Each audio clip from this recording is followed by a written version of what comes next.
বলছে তার সাথে বেড শেয়ার করলে আমাকে প্রমোশন বাড়াবে। এদিক দিয়া এই কাজটা তো আমার পক্ষে সম্ভব না। এদিক দিয়ে বাবা মা আছে, তাদের টেনশন, ভাই আছে, বোন আছে, এদের খুব টেনশনে খুব আছি। এখন যে কি করব সেটা ভাইবা চিন্তা পারছি না। তো অনেক ভাবার চিন্তার পরে স্যারের কথায় রাজি হলাম। পরে স্যারের সাথে আস্তে ধীরে ধীরে সম্পর্ক হলো। পেট শেয়ার করতে করতে হঠাৎ করে এখন দেখি আমার প্রমোশন বেড়ে গেছে। আস্তে ধীরে আমি আরো উপরে উঠতেছি। তো যাই হোক, যেটাই হোক, কিন্তু আমার লস হয় নাই, লাভই হয়েছে। কিন্তু এতদিন প্রমোশন ছাড়া কাজ করছি, যেই স্যালারি পাইতাম বাবা মা ভাই বোন নিয়ে খুব কষ্ট চলতো।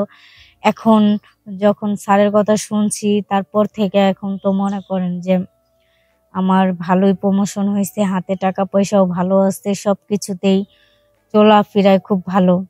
তো সেজন্যই আমি স্যারের কথায় রাজি হয়েছি। দেখলাম ভাইবা চিন্তা যে আমার সব দিক দিয়ে ভালো হবে। তো এখন দেখি যত প্রমোশন বাড়ছে, ছাড়ের চাহিদা ততই বাড়তেছে। যত উনি প্রমোশন বাড়াচ্ছে তত তার চাহিদা বাড়ছে, যে ওনার কাছে থাকতে হবে, এই করতে হবে, ওই করতে হবে, নানান ধরনের কাহিনী শুরু করে দিচ্ছে। কারণ প্রমোশন বাড়াইছি, এখন এর কথা মতো কাজ করতেই হবে। হ্যালো গাইস, আসসালামু আলাইকুম। সবাই কেমন আছেন? আশা করি ভালো আছেন, আমিও ভালো আছি। এখন আমি ছোট্ট একটা গল্প নিয়ে আসছি আপনাদের কাছে, আমার জীবন গল্প। তো আমি একটা অ্যাডমিন অফিসে চাকরি করতাম, আমি অ্যাডমিন ম্যাডাম হিসাবে। তো ওখানে চাকরি করতেছি অনেক দিন, কিন্তু আমার স্যালারি বাড়তো না, প্রমোশন দিত না।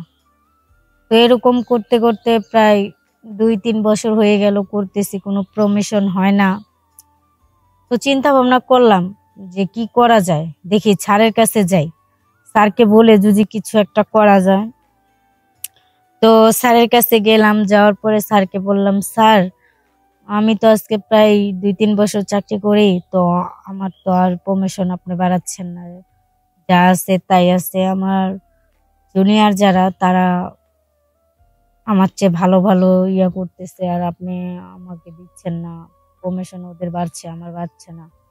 আমি তো কিছু বুঝতে পারতেছি না স্যার, আপনি কি করবেন বলেন আমাকে। আমার প্রমোশন না বাড়লে স্যার এতটুকু টাকা পয়সা দিয়া আমার মা আছে, বোন আছে, ভাই আছে, সবাইকে আমার চালাইতে হয়। তো আমি কিভাবে কি করবো বলেন। আমার তো আমার একলা ইনকাম দিয়ে আমার মা বোন ভাই সবাইকে চালাতে হয়। তো স্যার আমার প্রমোশনটা যদি একটু বাড়তো। তখন স্যার বলে, তোমার প্রমোশন বাড়বে, ওদের যেমন বাড়ছে তোমারও বাড়বে, কিন্তু আমার একটা সত্যে রাজি হতে হবে, আমার একটা সত্য আছে। জি স্যার বলেন, আপনি কি সত্য? যখন স্যারকে বললাম, স্যার বলল যে তোমার প্রমোশন বাড়তে পারে এক সত্যে। আমি কই, কি সত্য স্যার? কয়, তুমি যদি আমার কথা মতো চলো তাহলে তোমার প্রমোশন বাড়বে। আমি তো জিজ্ঞেস করলাম, স্যার আপনার কি কথা মতো চলতে হবে আমাকে বলেন। পরে বলতেছে, তুমি যদি আমার সাথে বেড শেয়ার করো তাহলে তোমার প্রমোশন বাড়বে। তখন বললাম, স্যার এটা কি ধরনের প্রশ্ন উত্তর করলেন? এটা কোনো কথা হইলো যে প্রমোশন বাড়তে গেলে আপনার বেড শেয়ার করতে হবে? স্যার এটা আমি পারবো না। কয়, তাহলে তোমার প্রমোশনও বাড়বে না, তুমি ভেবে চিন্তা আমাকে বললো, তাইলে এখন যাও। তো অনেক ভেবে চিন্তায় বললাম যে স্যার কি করব। স্যার বলছে তার সাথে বেড শেয়ার করলে আমাকে প্রমোশন বাড়াবে। এদিক দিয়া এই কাজটা তো আমার পক্ষে সম্ভব না। এদিক দিয়ে বাবা মা আছে, তাদের টেনশন, ভাই আছে, বোন আছে, এদের খুব টেনশনে খুব আছি। এখন যে কি করব সেটা ভাইবা চিন্তা পারছি না। তো অনেক ভাবার চিন্তার পরে স্যারের কথায় রাজি হলাম। পরে স্যারের সাথে আস্তে ধীরে সম্পর্ক হলো। পেট শেয়ার করতে করতে হঠাৎ করে এখন দেখি আমার প্রমোশন বেড়ে গেছে। আস্তে ধীরে আমি আরো উপরে উঠতেছি। তো যাই হোক, যেটাই হোক, কিন্তু আমার লস হয় নাই, লাভই হয়েছে। কিন্তু এতদিন প্রমোশন ছাড়া কাজ করছি, যেই স্যালারি পাইতাম বাবা মা ভাই বোন নিয়ে খুব কষ্ট চলতো। এখন যখন স্যারের কথা শুনছি তারপর থেকে এখন তো মনে করেন যে আমার ভালোই প্রমোশন হয়েছে, হাতে টাকা পয়সাও ভালো আছে, সবকিছুতেই চলাফেরায় খুব ভালো। তো সেজন্যই আমি স্যারের কথায় রাজি হয়েছি। দেখলাম ভাইবা চিন্তা যে আমার সব দিক দিয়ে ভালো হবে। তো এখন দেখি যত মানে প্রমোশন বাড়ছে স্যারের চাহিদা ততই বাড়তেছে। মানে যত উনি প্রমোশন বাড়াচ্ছে তত তার চাহিদা বাড়ছে যে উনার কাছে থাকতে হবে, এই করতে হবে, ওই করতে হবে, নানান ধরনের কাহিনী শুরু করে দিচ্ছে। কারণ প্রমোশন বাড়াইছি, এখন হ্যার কথা মতো আবার কাজ করতেই হবে, কারণ সে আমার প্রমোশন বাড়াইছে। এখন অনেক কিছু সহ্য করে প্রায় 5 বছর হয়ে গেল, এভাবেই চলতেছে। চলতে চলতে এখন আর পারি না। তো স্যারকে বললাম, স্যার অনেক তো হইছে, এলা একটু বন্ধ করেন। স্যার বলে যে তুমি যদি আমার কথায় রাজি না থাকো তাহলে তোমার প্রমোশন যেমন বাড়াইছি এমন কমাইতেও পারবো।